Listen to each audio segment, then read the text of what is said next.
Општина Карпош започна со пролетна акција за реконструкција и реновирање на детските игралишта кои се на територија на локалната самоуправа, реконструкција и промена на оштетените клупи, корпи за ситен отпад, како и останатата урбана опрема која се наоѓа на територија која е во надлежност на општината.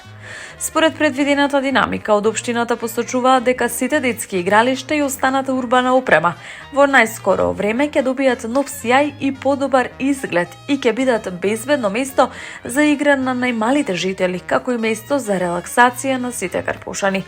Оттаму додаваат дека заменик градоначалникот на општината Неделчо Крстевски секојдневно бил на терен и ја следел работата на екипите кои работат на реконструкција и реновирање низ локалната самоуправа.